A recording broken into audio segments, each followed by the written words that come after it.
Hello అండి, welcome to our channel Latha's kitchen and vlogs. ఇవాళ మనం హై ప్రోటీన్గా ఉండే ఒక కర్రీని చూడబోతున్నాము. ఇది రైస్ అండ్ చపాతీలకి చాలా బాగుంటుంది. మా ఊర్లో అయితే చక్కగా అలసందలు పచ్చివి దొరుకుతాయండి. ఇక్కడ దొరకవు కాబట్టి ఎండుగా ఉంటాయి కదా, మనం గుగ్గిళ్ళకి వేసుకుంటాం. అలాంటి అలసందలతో ఎలా ప్రిపేర్ చేయాలి ఈ కర్రీ అనేది చూపించబోతున్నాను.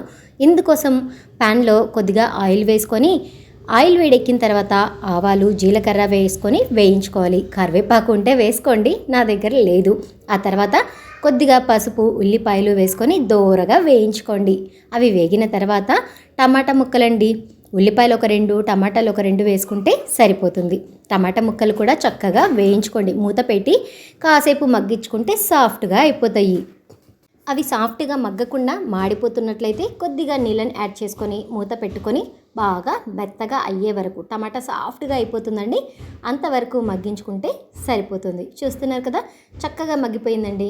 ఇప్పుడు 1 టీ స్పూన్ అల్లం వెల్లుల్లి పేస్ట్ని వేసుకొని పచ్చివాసన పోయేంత వరకు వేయించుకోవాలి. ఆ తర్వాత ఒక నైట్ నానపెట్టుకున్నాను ఈ అలసందల్ని, తర్వాత ఉడికించుకున్నాను. అలా ఉడికించుకున్న అలసందల్ని వేసుకొని చక్కగా ఒక్కసారి కలుపుకోవాలి. ఆ తర్వాత రుచికి సరిపడా ఉప్పు, అలాగే కారానికి సరిపడా కారం, నేనైతే 1 టీ స్పూన్ మాత్రమే యాడ్ చేస్తున్నాను. కొద్దిగా ధనియాల పొడి, అలాగే కొద్దిగా జీలకర్ర పొడిని వేసుకోవాలి. అన్నింటినీ వేసుకున్న తర్వాత చక్కగా ఒక్కసారి కలుపుకొని, ఆ తర్వాత ఒక 2 టేబుల్ స్పూన్ల దాకా పుట్నాల పొడి అండి. పుట్నాలు ఉంటాయి కదా, మేమైతే పప్పులు అంటాం. జస్ట్ ఆ పప్పుల్ని మిక్సీ పట్టుకుంటే సరిపోతుంది.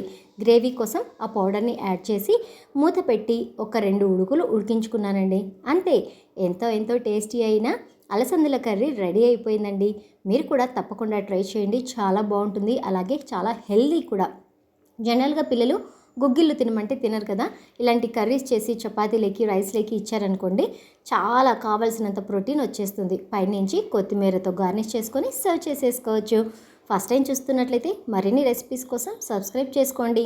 అలాగే వీడియో నచ్చినట్లయితే మీ ఫ్రెండ్స్ అండ్ ఫ్యామిలీతో షేర్ చేసుకోండి. దాని తర్వాత లైక్ చేసి రెసిపీ ఎలా అనిపించింది అన్నది కామెంట్ చేయండి. ఓకేనా? Until take care, by by. నేను మీ స్వర్ణలత.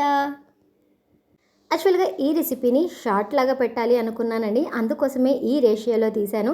కాకపోతే 1 మినిట్లో ఇంత ప్రాసెస్ చెప్పడం కొంచెం కష్టమయ్యింది, అందుకోసమే ఫుల్ వీడియో లాగా పోస్ట్ చేస్తున్నాను.